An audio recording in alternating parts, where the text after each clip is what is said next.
ನಮಸ್ತೆ uncle.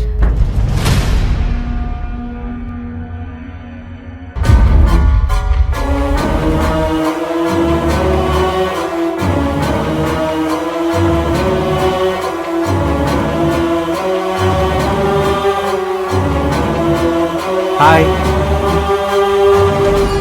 Hi.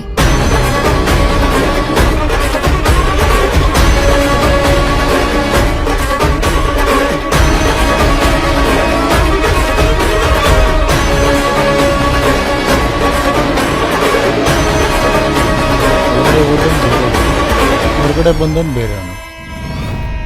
ಆದ್ರೆ bag ಮಾತ್ರ ಅದೇ ಇದೆಯಲ್ಲ. ಡ್ಯಾಡ್, ಇವರು ಗೊತ್ತು ಬಿಡಮ್ಮ, ನಿನ್ನ ಫ್ರೆಂಡ್ ಬಗ್ಗೆ ತುಂಬಾ ಕೇಳಿದೀನಿ. ಕಲಿಯುಗದ ಅರ್ಜುನನ್ ಹಾಗೆ ಕಾಲಿಟ್ ಕಡೆ ಎಲ್ಲ ಜೈ ಭೇರಿನೇ.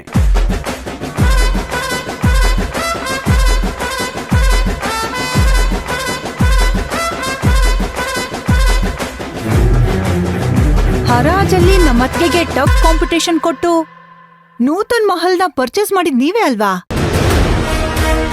ತ್ರಿಲೋಚನ, ಈಗ ಈ ಮಾತೆಲ್ಲ ಬೇಕಾ? ಬಂದಿರೋ ಕೆಲಸ ಮುಗಿಸ್ಕೊಂಡು ಹೋದ್ರೆ ಸಾಲ್ದ?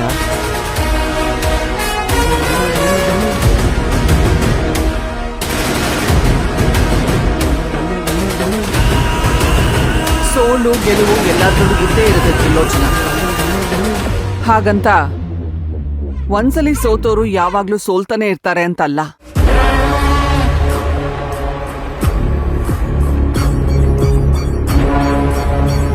ಹಾಗೆ ಕೆಲವರು ಅನಿರೀಕ್ಷಿತವಾಗಿ ಗೆದ್ದು ಗೆಲುವಿಗೆ ರೂವಾರಿ ನಾನೇ ಅಂತ ಅನ್ಕೊಂಡಿರ್ತಾರೆ. ಇದೆಲ್ಲ ಕ್ಷಣಿಕ ಅಂತ ಅವ್ರಿಗೆ ಗೊತ್ತೇ ಇರಲ್ಲ.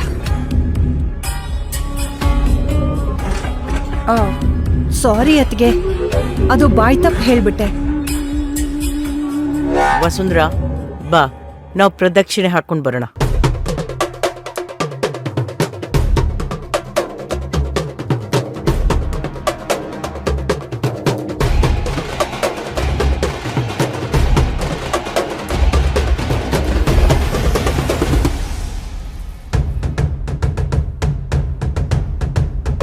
ಏನೇ ಇವಳು, ರಾಮೇಶ್ವರಕ್ಕೆ ಹೋದ್ರು ಶನೇಶ್ವರನ್ ಕಾಟ ತಪ್ಪಲಿಲ್ಲೋ ಅನ್ನೋ ಥರ ಯಾವಾಗ್ಲೂ ನಮ್ಮ ಹಿಂದೆನೆ ಸುತ್ತಾ ಇರ್ತಾಳೆ.